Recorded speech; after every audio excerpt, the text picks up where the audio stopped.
तो नमस्कार, आदाब, सत श्री अकाल। तो कैसे हैं आप लोग। और फर्दर आज के लेक्चर में हम क्या स्टार्ट करने वाले भाई लोग, आज के लेक्चर में हम स्टार्ट करने वाले हैं प्लासेंटा के बारे में। ठीक है, प्लासेंटा क्या होता है, ठीक है, इसका डेवलपमेंट कब होता है, क्या क्या होता है, सब कुछ हम पढ़ेंगे इस लेक्चर में। ठीक है, स्टार्ट करने से पहले एक छोटा सा क्वेश्चन, कैसे हो आप लोग, ठीक ठाक सब कुछ, पढ़ाई वगैरह कैसे चल रही है। हाँ, और कुछ बच्चों का मैं कमेंट वगैरह भी पढ़ता रहता हूँ, बहुत अच्छा कमेंट रहता है उनका, फीडबैक बहुत अच्छा आता है। ठीक है, तो देखो ऐसे ही पढ़ाई करते रहो। ठीक है, पढ़ाई करते रहो और स्टेप धीरे धीरे धीरे धीरे अपने गोल को अचीव करते रहो। ठीक है, कांस्टेंट स्पीड से गोल को अचीव करते रहो, कहीं ना कहीं तुम अपने गोल को अचीव कर ले जाओगे। ठीक है, देखो फर्दर अब हम स्टार्ट करने वाले हैं क्या, प्लासेंटा के बारे में। ठीक है, प्लासेंटा क्या होता है, स्टार्ट करने से पहले हमें ये तो पता होना चाहिए ना कि प्लासेंटा क्या होता है ना, है कि नहीं भाई।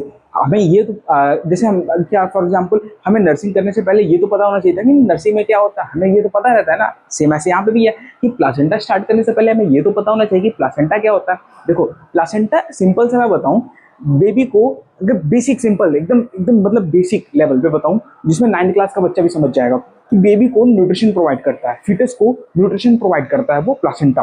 बस इतना याद रखना। एक वो होता है अटैचमेंट होता है यूट्रस से, जो कि बेबी को न्यूट्रिशन प्रोवाइड करता है। आप लोग को भी इतना ही पता होगा, या ज़्यादा से ज़्यादा अगर और पता होगा तो लेयर्स वगैरह के बारे में पता होगा, क्या क्या न्यूट्रिशन प्रोवाइड करता है ये पता होगा, कुछ एबनॉर्मलिटीज़ भी पता होंगी। इस लेक्चर में बहुत ही ज़्यादा अच्छे तरीके से, पहला पॉइंट, दूसरा पॉइंट, इसके कितने एबनॉर्मलिटीज़ होती है सारी चीज़ें खोल के यहाँ रख दूंगा, जीरो से इनफाइनाइट तक। ठीक है, शून्य से लेक्चर स्टार्ट होगा और शिखर पे जाके खत्म हो जाएगा। चलो सबसे पहले हम स्टार्ट करते हैं कि प्लासेंटा जो है वो बनना कब, स्टार्ट कब होता है बनना।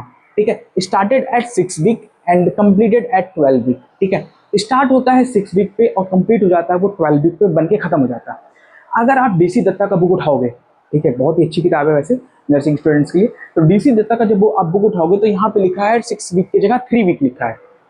ठीक है, 3 वीक लिखा हुआ किसमें, डीसी दत्ता के बुक में।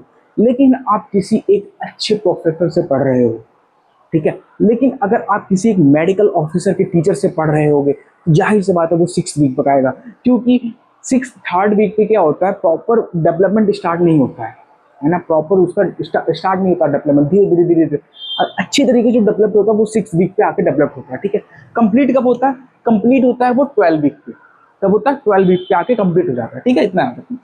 वेट कितना होता है जी, वेट जो होता है वो 500 ग्राम होता है, आधा किलो का ही होता है, ज्यादा नहीं, आधा किलो का ही होता है। रेशियो अगर हम बात करें प्लासेंटा का और फीटस का, एक नॉर्मल फीटस का जो वेट होता है वो होता है 3 किलो, 2.5 से 3 किलो। हम अप्रोक्सीमेट कर रहे हैं 3 किलो का अगर बच्चा है, तो अगर प्लासेंटा 500 ग्राम का और 3 किलो का बच्चा होगा तो रेशियो क्या बनेगा, 1:6 का। ठीक है, कई बार क्वेश्चन ये भी आ जाता है कि what is the ratio of placenta and the fetus, 1:6 का रेशियो बनता है। ठीक है, क्योंकि 3 किलो का बच्चा है। चलो आप प्लासेंटा के बारे में पढ़ेंगे, प्लासेंटा के कितने लेयर्स होते हैं, कितने सरफेस होते हैं। ठीक है, प्लासेंटा किससे किससे अटैच रहता है, इसके बारे में हम पढ़ने वाले हैं। ठीक है, अब फॉर एग्जांपल मैं यहाँ पे एक प्लासेंटा बना दूँ छोटा सा, अगर मैं यहाँ पे एक प्लासेंटा बनाऊँ, जैसे मान लो ये हमारा एक यूट्रस हो गया। ठीक है, ये अटैच है हमारा प्लासेंटा, ये फीटस, रफली डायग्राम में समझने के लिए, ये जो मैंने ये लेयर बनाया है ये है प्लासेंटा, पी वाला प्लासेंटा। ठीक है, पी वाला प्लासेंटा। अब ये जो प्लासेंटा है, पहली बात तो एक ये यूट्रस से अटैच है कि नहीं, दूसरा वाला जो पार्ट है वो अम्बिलिकल कॉर्ड से अटैच है। ठीक है, तो ये दो अलग अलग हैं, है कि नहीं, अलग अलग है ना, अलग अलग है। जैसे मान लो ये लेयर जो है हमारा, ये लेयर यूट्रस से अटैच है, ये वाला नीचे वाला जो लेयर है वो अम्बिलिकल कॉर्ड से अटैच है। तो कहीं ना कहीं प्लासेंटा में 2 लेयर हो गए, एक यूट्रस से एक नीचे से अटैच है। ठीक है, ये हो गया। चलो प्लासेंटा के लेयर्स के बारे में पढ़ते हैं। प्लासेंटा जो होता है वो एक होता है उसमें फीटल सरफेस होता है, एक होता है मैटरनल, METERNAL, मैटरनल। ठीक है, एक होता है फीटल सरफेस और एक होता है मैटरनल सरफेस। ठीक है, रुको मैं अच्छे से बताता हूँ आपको। हाँ, एक होता है हमारा फीटल सरफेस और एक होता है मैटरनल सरफेस। हाँ, तो क्या होता है, एक होता है फीटल सरफेस और एक होता है क्या, एक होता है, जल्दी बताओ, एक होता है मैटरनल सरफेस। ठीक है, फीटल सरफेस जो होता है वो फॉर्म बाई कोरियम फंडनम। ठीक है, किससे फॉर्म होता है, वो किससे मिलके बनता है, वो मिलके बनता है कोरियम फंडनम से, also known as chorionic plate. ठीक है, also known as chorionic plate. ये कौन कितने स्पेस को ऑक्युपाई करता है, ये 4/5 स्पेस को ऑक्युपाई करता है fetal surface. Maternal surface is formed by decidua basal, also known as decidua plate. It occupies only 1/5 part of the placenta. तो अभी तक आपने कितना पढ़ लिया? प्लासेंटा के दो सरफेस होते हैं, fetal surface and maternal surface. Fetal surface सबसे ज्यादा स्पेस को ऑक्युपाई करता है, 4/5 पार्ट को ऑक्युपाई करता है। मैटरनल 1/5 को पार्ट को ही सिर्फ अप्लाई करता है, ऑक्युपाई करता है। ठीक है, इतना पढ़ लिया? हाँ जी सर, इतना पढ़ लिया। अब ये प्लासेंटा करता क्या है ना? प्लासेंटा में क्या होता है, ये इससे पहले हम ये पढ़ लेंगे कि प्लासेंटा फॉर्म कैसे होता है, बनता कैसे है प्लासेंटा, है ना? अभी तक हमने पढ़ लिया था कि फीटस कैसे बनता है, जायगोट का फॉर्मेशन होता है, जायगोट जॉइंट होते हैं, ओवम आता है, स्पर्म आता है, सब जॉइंट होकर जायगोट बनता है, ये सब वगैरह वगैरह सब चीजें। प्लासेंटा कैसे बनता है? अगर क्वेश्चन आ गया कि प्लासेंटा कब से बनता है, कैसे बताओगे? देखो, प्लासेंटा के अंदर होते हैं विलाइस। ठीक है, प्लासेंटा के अंदर होते हैं विलाइस, सॉरी विलाइस क्या करता है, सबसे पहला जो इसमें 3 स्टेज में विलाइस का फॉर्मेशन होता है। ठीक है, फर्स्ट विलाई का जो फॉर्मेशन होता है डे 13 आफ्टर फर्टिलाइजेशन। ठीक है, डे 13 आफ्टर फर्टिलाइजेशन, 13 दिन फर्टिलाइजेशन के 13 दिन बाद फर्स्ट विलाई का फॉर्मेशन हो जाता है। सेकंड विलाई का फॉर्मेशन 16 पे हो जाता है, 16 days after the fertilisation. Third villi का फॉर्मेशन डे 17 पे हो जाता है आफ्टर फर्टिलाइजेशन। याद रखना, जब आप डीसी दत्ता का बुक पढ़ोगे, रेफरेंस लोगे डीसी दत्ता का, तो डीसी दत्ता के बुक में लिखा है डे क्या कहते हैं, डे नहीं, थर्ड विलय का जो फॉर्मेशन होता है वो डे 17 टू डे 21 होता है। ठीक है, डीसी दत्ता की बुक में डे 17 टू डे 21 लिखा हुआ है, लेकिन प्रीफर हम करते हैं डे 17 को ही मेनली। ठीक है, चलो ये हो गया हमारे पास। फिर उसके बाद हम क्या पढ़ने वाले हैं, इसके बाद हम कुछ पढ़ेंगे इसके इंपॉर्टेंट पॉइंट। अब इंपॉर्टेंट पॉइंट कैसे, क्या क्या इंपॉर्टेंट पॉइंट हो जाएगा, जल्दी बताओ। अगर मैं बोलूं आपको प्लासेंटा के कुछ इंपॉर्टेंट पॉइंट बताओ, जल्दी जल्दी बताओ, बताओ क्या होगा इंपॉर्टेंट पॉइंट्स। ये तो हो गया डे आफ्टर 16 फर्टिलाइजेशन। हाँ, इंपॉर्टेंट पॉइंट्स क्या क्या होंगे? देखो, अगर मैंने आपको बताया कि प्लासेंटा के पास बहुत सारे विलाइस होते हैं कि नहीं होते? प्लासेंटा के पास इतने सारे विलाइस होते हैं कि इसका डेवलपमेंट भी 3 स्टेज में होता है। पहला वाला जो होता है वो 13 पे होता है, दूसरा 16 पे, तीसरा 17 पे होता है। ठीक है, तो इसमें तो सबसे पहला पॉइंट होगा कि इसके पास बहुत सारी विलाई हैं। दूसरा, in between the विलाइज I V S present, intra I V S. ठीक है, रुको बताता हूँ, शॉर्ट फॉर्म में लिखता हूँ, आई वी एस, इंट्राविलाई स्पेस। ठीक है, आईवीएस का हो गया इंट्राविलाई स्पेस। अब इसी इंट्राविलाई स्पेस के अंदर ब्लड का सर्कुलेशन होता है। कितने ब्लड, अभी आगे मैं आपको बताऊंगा कि कितना ब्लड रिक्वायर्ड होता है सर्कुलेशन के लिए, फीटस सर्कुलेशन के लिए कितना होता है, यूरिट्रो सर्कुलेशन के लिए कितना होता है, सब बताऊंगा। ठीक है, in villi there is a fetal blood. ठीक है, विलाइस के अंदर फीटल ब्लड होता है। कितना ब्लड होता है, याद कर लेना, नोट कर लो, 350 ml। ठीक है, इन आईवीपी, अब देखो शॉर्ट फॉर्म में मैं आईवीपी लिख रहा हूं, इंट्राविलाइस आईवीपी, हाँ इंट्राविलाई, इंट्राविलस स्पेस आईवीएस होगा, सॉरी आईवीएस है। In intervillous space there is a maternal blood 150 ml। ठीक है, मैटरनल ब्लड कितना होता है, 150 ml। फीटल ब्लड कितना होता है, 350 ml। ठीक है, अब देखो यहाँ पे, देखो बात सारी समझो क्या है। यहाँ पे देखो, मैं फिर से इसको डिब्बे में कर रहा हूँ। ठीक है, maternal, sorry fetal and maternal. ठीक है, क्या बात है, प्लासेंटा के कितने लेयर, 2 लेयर, कौन कौन से, फीटल मैटरनल।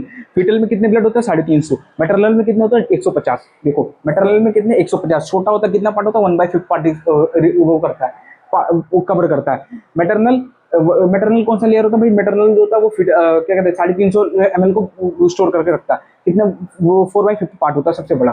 ठीक है, टोटल वॉल्यूम 500 ml। ठीक है, टोटल वॉल्यूम ऑफ ब्लड कितना होता है प्लासेंटा में, 500 ml। और वेट कितना होता है प्लासेंटा का, 500 ग्राम।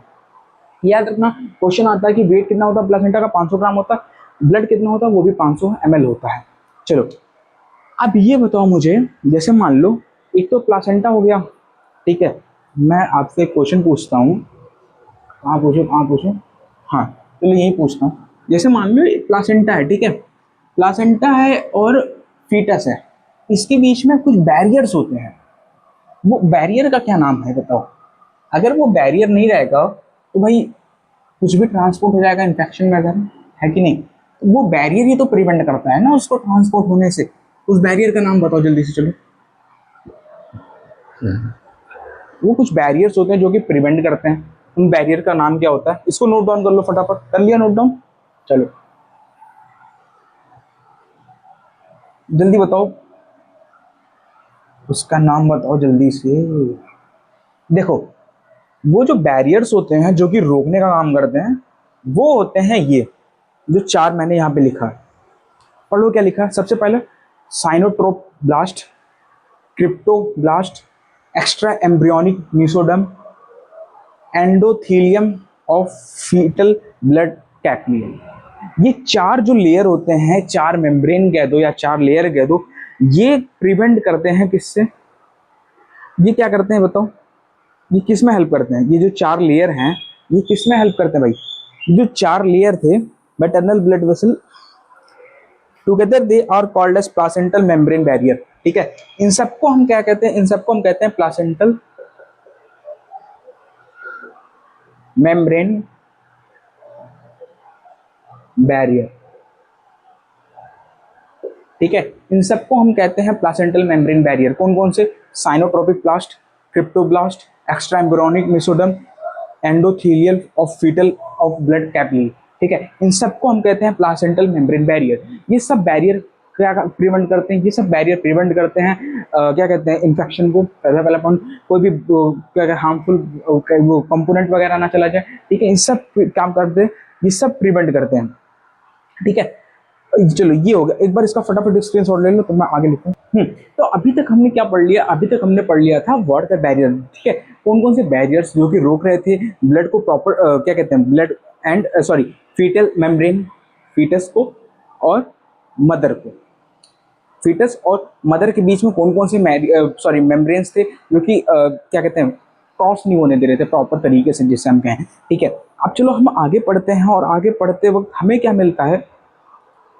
सबसे पहले जो ये बताओ, जो ब्लड बेबी के पास जाता है, ठीक है, जो ब्लड बेबी के पास जाता है वो किस में रिच रहता है, उसमें क्या रिच रहता है। सबसे पहला तो जी ऑक्सीजन रिच रहता है, O2, और क्या रहता है, ग्लूकोज रिच रहता है। ठीक है, GLUCOS ग्लूकोज। ठीक है, ऑक्सीजन एंड ग्लूकोज रिच रहता है, जो कि जो ब्लड मदर से फीटस में जाता है वो ऑक्सीजन एंड ग्लूकोज में कितना रहता है, रिच रहता है। ठीक है, अब ये बताओ जो बेबी के पास जो ब्लड जाता है वो आर्टरी से जाता है या फिर वेन से जाता है, जाहिर सी बात है वेन से जाता है। ठीक है, वेन से जाता है। 2 वेन एंड 1 आर्टरी, टोटल 4 होते हैं बिफोर प्रेगनेंसी, सॉरी 20 वीक से पहले एक, 20 वीक्स के बाद एक डिसअपियर हो जाता है, 3 रिमेनिंग मंथ से आगे मैं बताऊंगा वो चीजें। ठीक है, fetus blood is villi has now placenta transfer oxygen.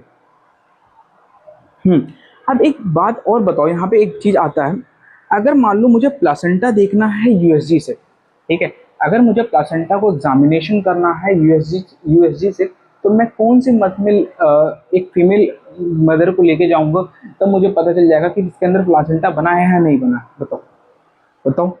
Third trimester. ठीक है, थर्ड ट्राइमेस्टर में हमें अगर मैं अल्ट्रासाउंड से एग्जामिनेशन करता हूँ तो मुझे ये पता चल जाता है कि उसके अंदर प्लासेंटा बना है या नहीं बना। ठीक है, placenta start formation, to locate the placenta best time to do USG is third trimester. ठीक है, तो मुझे थर्ड ट्राइमेस्टर में मुझे प्लासेंटा देखने को मिल जाता है। इसके बाद मैं बात करता हूँ what is the histology of placenta. ठीक है, अगर मैं हिस्टोलॉजी ऑफ प्लासेंटा की बात करूँ तो व्हाट इज द हिस्टोलॉजी, याद रखना क्वेश्चन आता है डायरेक्ट। हिस्टोलॉजी की बात करते हैं HOFF,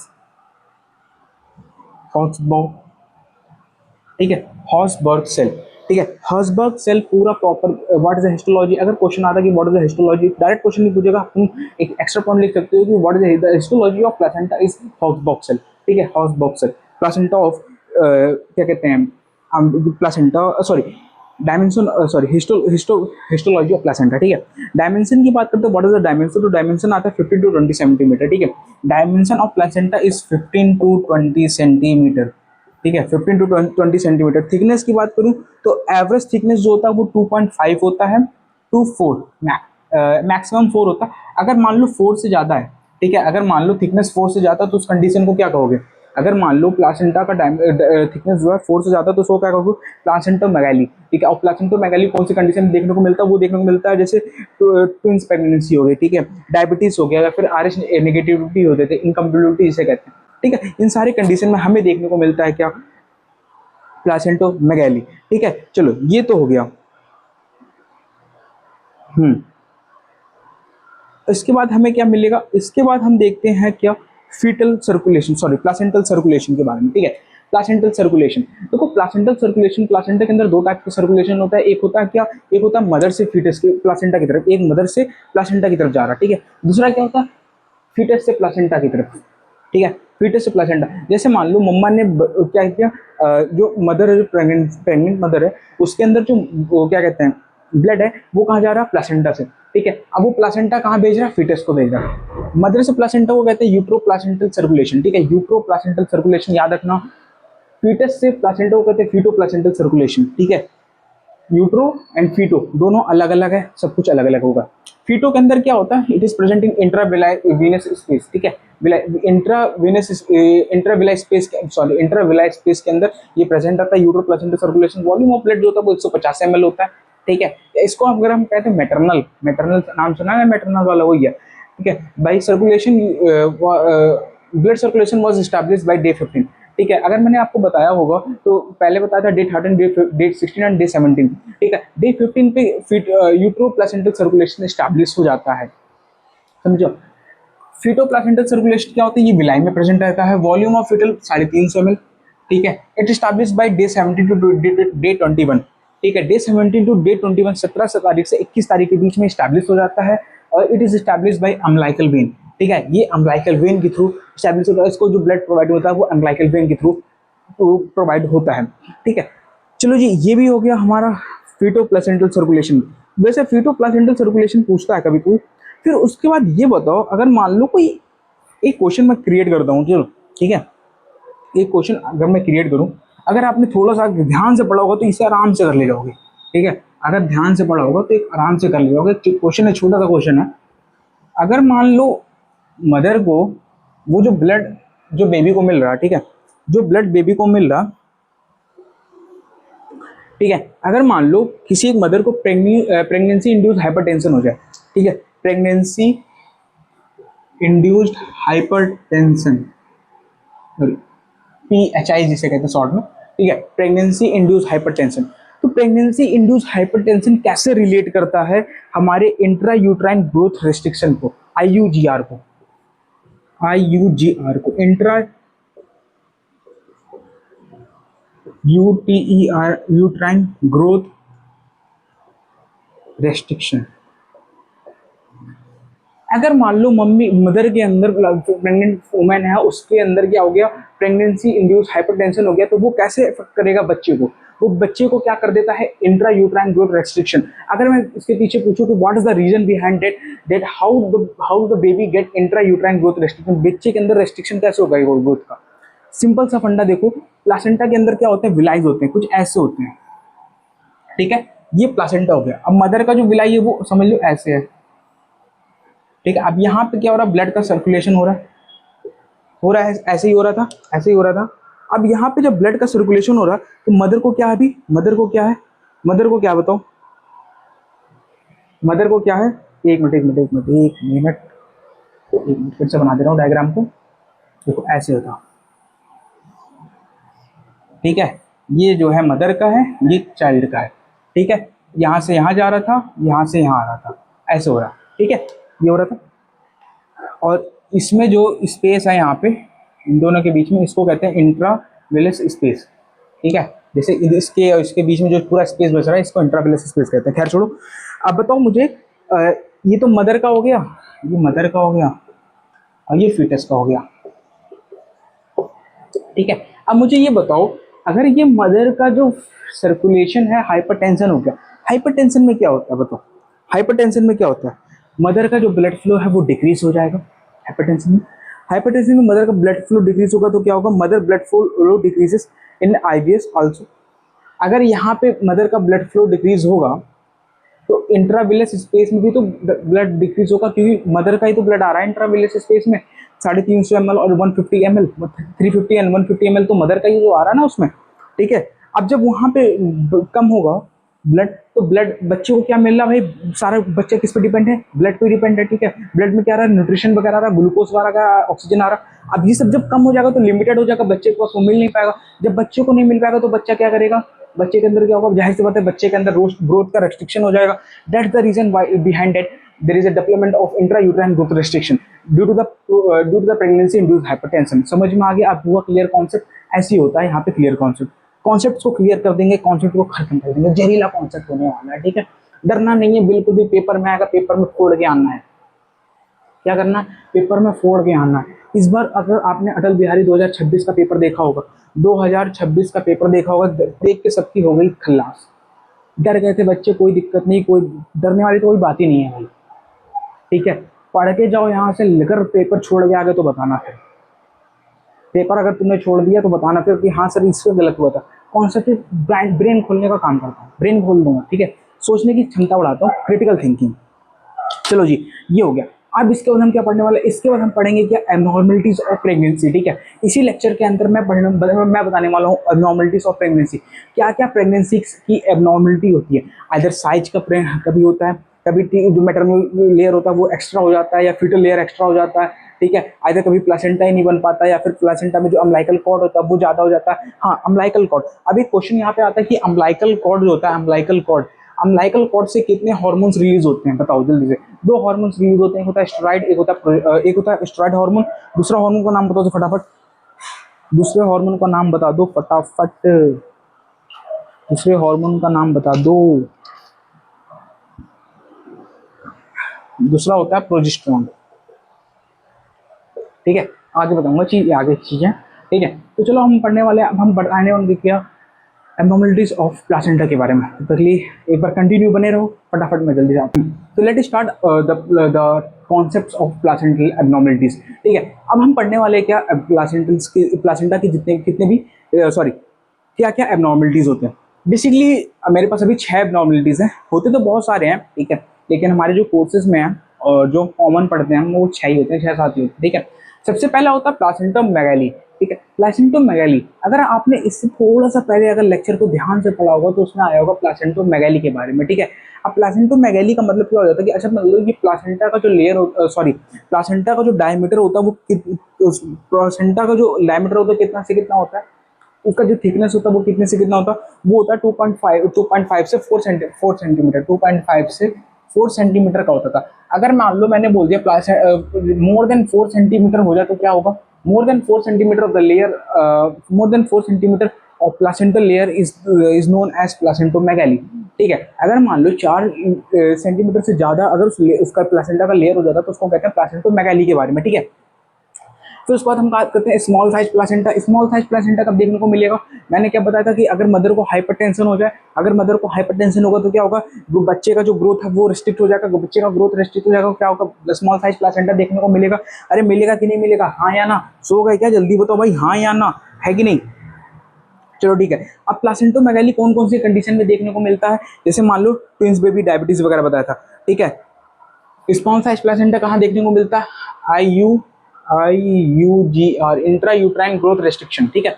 abnormality of location of placenta, देखो नॉर्मल जो लोकेशन होता है प्लासेंटा का वो कहाँ होता है? वो यहाँ पे होगा, ठीक है, या यहाँ पे होगा। एबनॉर्मल्स में क्या होता है? यहाँ पे हो जाता है, ये होता है प्लासेंटा नीचे की तरफ, ठीक है। इस कंडीशन को हम कहते हैं प्लासेंटा प्रेविया, PREVIA, प्रेविया, ठीक है। इस कंडीशन को हम कहते हैं प्लासेंटा प्रेविया, ठीक है। इस कंडीशन को क्या कहते हैं? Placenta praevia. अगर मान लो क्वेश्चन आता है कि व्हाट इज प्लासेंटा प्रेविया या डिफाइन प्लासेंटा प्रेविया, तो कहते हैं कि it is an abnormal condition of the placenta in which the location of the placenta is not in the upper position, it is near और lower position, ठीक है। Lower में रहता है, placenta is located in the lower part of the uterus, ठीक है, lower में होता है। और क्या हो गया इसके बाद हम बात करते हैं abnormalities of lobes of placenta, ठीक है। Abnormalities of lobes of placenta. अब देखो एक इमेज आ रहा होगा आपके पास, उसमें बहुत सारे इमेज वो होंगे, गोले वगैरह होंगे, ठीक है। सबसे पहला जो इमेज है उसमें हम बात करते हैं प्लासेंटा सक्सिन ट्यूट्रेट, प्लासेंटा सक्सिन ट्यूट्रेट। इसमें क्या होता है? ध्यान से पढ़ो क्या लिखा कि if the small part of the placenta separated from main placenta but remain connected with blood vessel, ठीक है। एक लार्ज प्लासेंटा हो गया और उसमें एक जो प्लासेंटा 2 पार्ट में स्प्लिट हो गया है, लेकिन उनका जो ब्लड है वो ब्लड वेसल से अटैच है। सेकंड वाला क्या है? प्लासेंटा सुप्रिया। प्लासेंटा सुप्रिया क्या होता है? When small part of the placenta separated from the main placenta and not connected by the blood vessel, this is called a placenta Supriya. एक प्लासेंटा से एक छोटा सा पार्ट अलग हो जाता है और वो अटैच नहीं रहता किसी भी उसके ब्लड वेसल से। सी वाला क्या है? प्लासेंटा बायो बायलोबिटा, बायलोबिटा, ठीक है, प्लासेंटा बायलोबिटा। प्लासेंटा बायलोबिटा का मतलब क्या होता है कि when two equal part of the placenta are separated from each other but remain connected by blood vessel. दो अलग अलग पार्ट होते हैं, दोनों एक ही ब्लड वेसल से अटैच रहते हैं, ठीक है, but remain connected by the blood vessel is known as placenta बायोक्लेटा, ठीक है। याद रखना ये जितने भी लोब्स के एबनॉर्मलिटीज होते हैं ये सब आगे चल के पोस्टपार्टम हेमरेज कॉज करते हैं, ठीक है। प्लासेंटा सेक्शन प्यूबिट्रम में क्या होता है, ऐसे कुछ कंडीशन होते हैं, इमेज में देखा होगा आपने, ऐसे होगा, ये ब्लड वेसल से अटैच रहता है, ठीक है। सुप्रिया में ब्लड वेसल से अटैच नहीं रहता, बायोक्लेटा में ऐसे रहता है, ऐसे रहता है, दोनों एक ही ब्लड वेसल से अटैच रहते हैं, ठीक है, ये हो गया। फिर उसके बाद हम बात करते हैं क्या, बचवा abnormalities of fetal and maternal surface. Fetal and maternal surface, for example अगर मैं आपसे कहूँ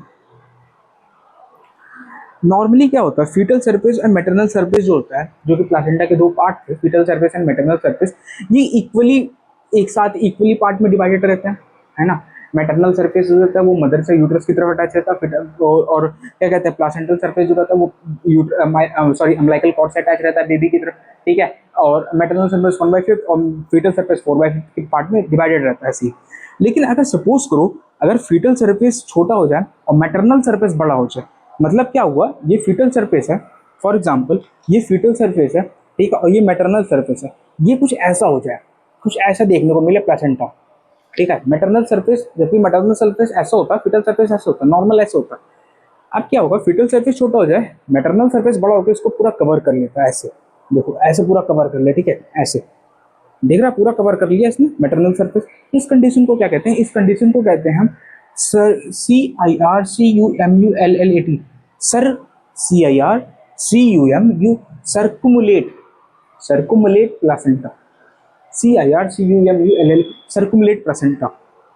याद रखना सर्कुमुलेट प्लासेंटा का मतलब मैटरनल सरफेस फीटल सरफेस को ओवरराइड कर लिया, ऊपर से पकड़ लिया, ठीक है, ठीक है। इस कंडीशन को क्या कहते हैं, इस कंडीशन को क्या कहते हैं, इस कंडीशन को कहते हैं हम circulate placenta lead to IURG fetal death और एंटीनेटल ब्लीडिंग, एंटीनेटल ब्लीडिंग, तो एंटीनेटल ब्लीडिंग कॉज कर सकता है, फीटल का डेथ भी कॉज कर सकता है, ठीक है, ये सारी चीजें हैं।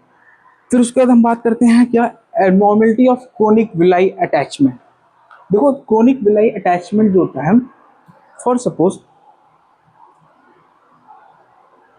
नॉर्मल जो विलाई होता है वो किससे अटैच रहता है, वो अटैच रहता है end of the mesoderm, decidua से अटैच रहता है, ठीक है। अगर सपोज करो कि chorionic villi are not attach to endoderm but enters to mesoderm और serosa dead placenta will not easily remove from the disc. For example जैसे मैं आपको बताऊं,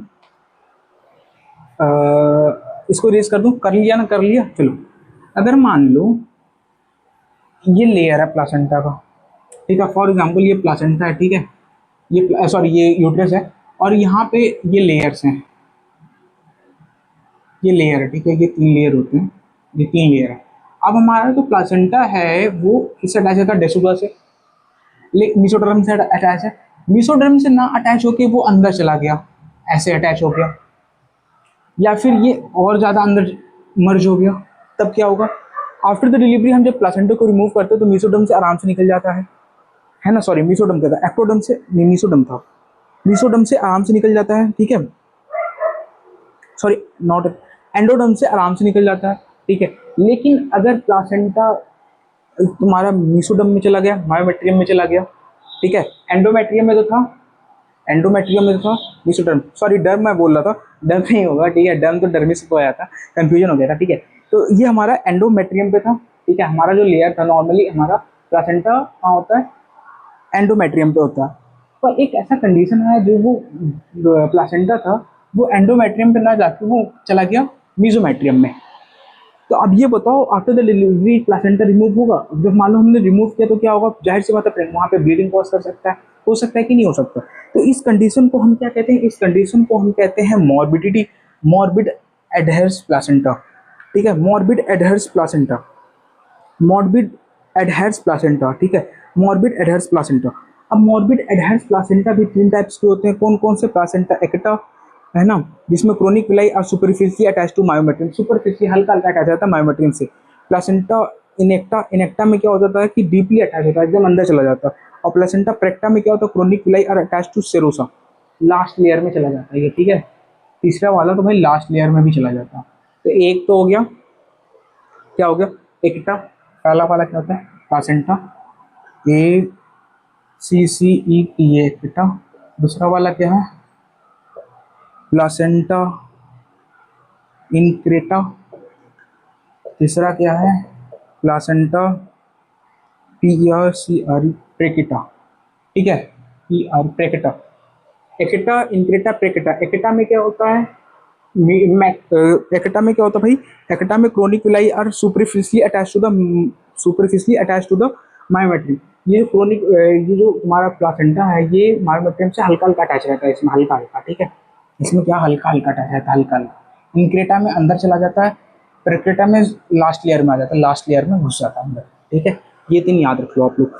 इसके बाद हम बात करते हैं इसके मैनेजमेंट की। व्हाट इज द फीचर, इसका फीचर क्या होगा, इसका फीचर का पेशेंट कंडीशन टू ब्लीड, जाहिर सी बात है डिलीवरी के बाद ब्लीड होगा।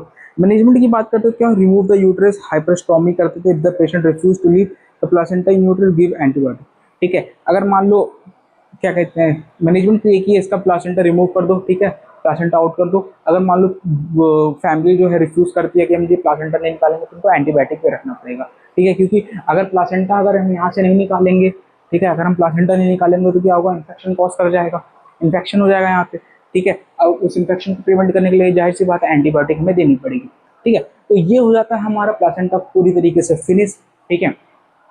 इसके बाद हम स्टार्ट करने वाले हैं एमनियोटिक फ्लूइड के बारे में। एमनियोटिक फ्लूइड क्या होता है, व्हाट इज क्या क्या उसमें एबनॉर्मलिटीज होती है एमनियोटिक फ्लूइड की, उसका प्रोडक्शन क्या रेट होता है, उसका एब्जॉर्प्शन रेट क्या होता है, फीटस में क्या क्या मिकोनियम जब पास करते थे तो कलर्स कैसे चेंज होता है, सारी चीज़ हम पढ़ने वाले हैं एमनियोटिक फ्लूइड के बारे में। तब तक के लिए जय हिंद जय भारत। और हाँ भाई, इसको इसको सब्सक्राइब करके जाना, ठीक है, चैनल को सब्सक्राइब कर देना और वीडियोस को लाइक कर देना। जय हिंद जय Bharat, bye bye, take care.